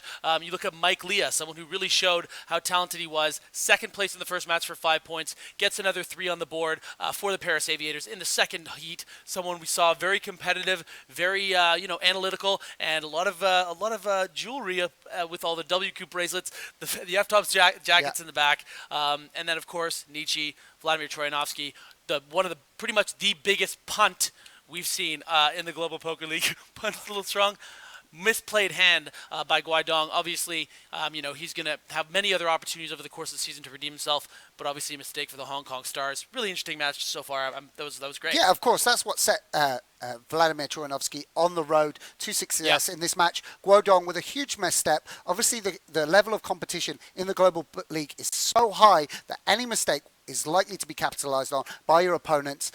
If you miss that hand, Dong Guo 3-betting an ace high out of the small blind, ace deuce off. Vladimir Troyanovskiy 4-betting and him shoving all in with the ace deuce and getting called by the queens. And Vladimir Troyanovskiy, we shouldn't take anything away from him. Obviously, a lot of the headlines will be about Dominik Nitsche's back-to-back performances, but great for the Moscow Wolverines. They're a super proud team, an inspiring leader in Filatov, and Troyanovskiy will be delighted to have won a match. And also great that we saw him on the webcam, got to see what his pad looks like. So, yeah, and again, said don't take anything away from Vladimir Troyanovskiy. And the reality is, what he does, he takes things away from you, and then what does he say? Sorry, my friend. Sorry. Vladimir just, humble in that win, and, a great showing for that second heat from him. But again, Dominik Nitsche, the main story, putting up 12 points on the board for the Berlin Bears, and they really needed it after Jungle Man, failed to put a lot of points on the board last week. Just a great match to watch. Mike Leah, one of my favorites. It was great. Any other thoughts? That's it? I mean, it was really... What do we have coming up? Yeah, no, I mean... It was really, really enjoyable from start to finish. I mean, one of the things we were able to innovate to this second week was to add the webcam factor, and that's really, really good. Mike Leah as well, showing, his very slightly different style of play to Dom Nitsche, very stubborn, playing very tough down the streets, very sticky pre-flop and post-flop, and he showed a little bit of his personality and what he can bring to the GPL as well. So, that's one of the great things for me. Day by day, at the GPL, we're adding things into the mix, and it creates new excitement and new storylines. Yeah, and one of the things too that I found interesting about the lineup was Mike Leah is someone that's really into statistics, really into fantasy sports, and that's obviously like an aspect of the Global Poker League as the rankings get updated, and we see who's where, which players were putting up the most points, which players are putting up the most wins, who's going to emerge as the stars of these seasons, and it is really exciting. It was hard to know really what to expect with this Global Poker League, but so far I think it's just been fantastic. I mean, it is hard to know what to expect with this Global Poker League. It really is. You never know what you're going to get. It's like a box of chocolates out here. But I think it's time to throw to the desk. We're the desk, by the way. We're at the desk. Oh, no, this is the desk? I think it's time to throw to the lounge. Is it time to throw to the lounge? It's time to throw to the lounge. The enchanting Laura Cornelius and her partner Eric Denny are going to talk more about things. Thank you very much, Griffin and Sam. Just to be clear, this is the lounge, that is the desk. I get 0 compliments, partner. By the way. 0 compliments. I'm enchanting. Thank you, my partner. to Jason Moe, who thinks I'm a street person. Thank you, Jason. I'll make sure to pay more for the next jacket. We'll make sure we'll get some wardrobe budget in the studio. Right. I think it's deserved. Right, we just watched the second Eurasian six max match of the evening. Moscow Wolverines needed those points, it was fair to say. That's right. It's so dire that they are still in the last position, even with the Troyanovskiy win. They're now tied with London. London at the bottom of the heap. Who would have seen that coming? So London and Moscow, now the bottom 2 teams in this amazingly competitive conference suddenly. A bit unfortunate for Bonomo there. It was a bit of a cooler hand, wasn't it, against Kanit? Yeah, I really think that Bonomo's the type of player that won't make that mistake. So whenever he's out, it's not going to be any of his fault. Usually, such a strong player, it's rare to see a Bonomo make a misstep, and he didn't do that tonight either. Let's take a look at the EurAsia Conference standings as they are right at this moment. Fabrice Soulier of the Paris Aviators clearly very happy there. 24 points. 4 points clear of Selena Lin's Hong Kong Stars. I'm surprised actually Hong Kong Stars are still up there at the top because we saw Guodong out first in that one. Still doing well. You can tell that Paris likes these Six Maxes because last week after the Six Max competition, Paris was in first. So, grabs the first place position back from Hong Kong, who had taken it away after Selena Lin's team's great performance, Randy Liu, who had swept Sergei Lebedev. Look at Berlin, I Laura. know, it's crazy. Started the day. I think it's the type of thing. Again, it's nothing to take away from Daniel Cates, who's a jungle man, who's an awesome player. But Dominik Nitsche, I think in this position, is the exact type of player you want to put in here. Things are starting to look bad. You're panicking a bit. Put Dominik in there, and he'll make you tons of points. I don't think anyone's surprised by that. Just a solid player. You knew that he'd get you points. Dominik is not the type to finish in 5th or 6th. That's rarely going to happen with someone like Dominik, unless there's a bad beat. But he's so conservative with his chips, so careful. That's right. And look at that. 12, big pickup by Nitsche. 12 points today. And Berlin is right back in the thick of things. And we certainly have a big race throughout the conference. Obviously, we know Daniel Cates is a great player, but just so different to Nitsche in terms of many other things. Right. I mean, there's the wild jungle man, and then there's Dominik Nitsche that's very studious, as you mentioned, and just smart about going about his business. And really, I think the instruction to Dominik here was grab us some points, try to win, great, but just grab us some points so we can get back in the standings. And he did better than just grab points. He grabbed a first and a second. I don't think anyone's surprised by that performance by Dominik Nitsche. We should also mention Mike Leah, who really has done really well for himself. Good for the team. I think that top three, Kanit as well was part of that, and then Troyanovskiy. So it was great to see those superstars really shine tonight. Can we talk about the blow up as well by Guodong? If it goes through, if there's a fold, then he looks like a genius. If he hits on the flop, then he looks like a genius. It just didn't happen. Tried his move. It's a move that you can make when you're sitting in first place. Obviously, you lose that first place at the end of the night, but I'm not so disappointed with that move the way a lot of our fans were. I think it's a fine move, and it just didn't work, and got caught with the hand in the cookie jar, and Guodong goes home empty-handed in this one. Do you think he might be a bit annoyed with that, or? I'm sure he is, and he doesn't get to play until minimum next week, so there's at least 7 days that he'll have to think about what just happened, and that's the frustrating part, is that it's not like the World Series where you play every day. You do have your lineup, and for instance, tomorrow Randy Liu is back in. Yes. Of course, you're going to put the guy that just won 3 straight heads-up matches. You want him back in the lineup, of course. That'll be great, actually, to watch Randy Liu against Sam Trickett tomorrow. Sam Trickett, there's going to be a lot of pressure on Liu to keep it going, and Trickett is sort of a jungle man, wild man type of player. Can make any move with any 2 cards, so it'll be fun to see how that match plays out. We apparently have Vladimir Troyanovskiy on the line, on the Skype line. Let's see if he's there. Is he going to appear magically behind me? Yeah. This will be exciting. Hello, Vladimir Troyanovskiy. Hello, Thank you so much. Congratulations on your win. Thank you very much. How did you find the game? Is Anatoly going to be very happy with you? Yeah. Be happy all. But we will be happy if we win GPL. Vladimir, for those that don't know, talk to us about maybe Dominik Nitsche. Such a superb player. If you're not a follower of the EPTs or WSOPs, how strong of a competitor is Dominik? Yes, Dominik is very strong. In the first 6 max tournament, he beat me against full house. It was speaking. But I got revenge. How did you enjoy having the camera on you? You'll be able to see yourself later on, and you were great, by the way. Great reactions throughout the match. Yeah, it's a camera. It's not problem.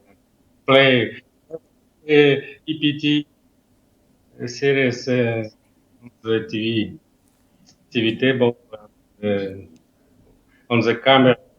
When I come to any hole, whole camera looking for me. I have experience. Thank you so much for chatting with us, Vladimir. And we're going to see Vladimir face off against Dominik Nitsche tomorrow in the heads-up match as well. Good luck in that match too. And at least they've had a little practice against each other now. We had a prelude to what many are calling the main event tomorrow, that second match. It might be the third match, actually. I'm always getting lost with those matches. But Troyanovskiy of Moscow, Berlin's Dominik Nitsche are right back at it tomorrow. So we just had a preview. And he did mention, Viv Troy did mention that there was a little revenge in that second match. That he wanted Dominik. So he'll have his hands on Dominik 3 times again tomorrow. I'm looking forward to it, and as should you. We've got lots more coming up today. We've got the Americas Conference games kicking off as well. They're going to be happening at 3:30 p.m. Eastern Time, or that will be 9:30 Central European Time as well. I also wanted to mention about Liv Boeree as well, because last week Justin Bonomo said that he was going to get probably whipped and stuff if he didn't do well. So I imagine that might be coming up later. I think he might be getting some whips later on tonight. I think that he's going to join the Twitch crowd later on. And if you are on Twitch and want to subscribe, you can now select your favorite emotes. So your favorite team emote, Jeff Gross signing in, Selena Lynn, all supporting Maria their teams. Ho was there as well, so. obviously talking about Aaron Paul, the new sign-up for the LA Sunset. Lots Has that happened? Is Aaron Paul playing in the GPL? Haven't heard about that. Did you not notice that? Right. Did not know about that, no. Right, let's take a look at what is coming up. The lineup for the next match. This is the Americas kicking off at 3:30 Eastern Time very, very shortly. We got Kevin McPhee, Fedor Holtz, Kitty Kuo, Jonathan Duhamel, Juan Liu, and João Simão. Quite a big lineup once again. We'll mention it a few other times, with Simão off a $180,000 victory on Sunday on PokerStars in one of the Mountain Series events. Good for him. Duhamel and McPhee both winning 2 bracelets this past summer and fall in both Las Vegas and at WSOP Europe in Berlin. Not to mention Fedor Holtz. That's right, Fedor Holtz. Apparently he's good at the poker as well. He's quite good. And then the 2 ladies are coming in. We cannot wait to see them. Kitty Kuo, if you do not follow her on social media, you're missing out. Yeah, you really are. Probably the most entertaining poker player on Twitter. And of course, the lovely Xuan Liu, who's always a grace personified when it comes to poker, and just a ton of results for Xuan as well. So exciting to see her, exciting to see Montreal right back at it after Jakobsen was representing them on Thursday. It'll be fun that Duhamel gets to play against a competitor from the Montreal Nationals. As we all know, the big drama from the draft was Duhamel going to the Las Vegas Moneymakers when his heart was set on playing for his hometown Montreal Nationals. But I'm sure very happy to play for Mr. Moneymaker. Indeed. Well, that is coming up very shortly, probably in the next 10 minutes or so. We're going to throw to a break now, though. We will see you very soon for that very next 6-max match from the Americas Conference.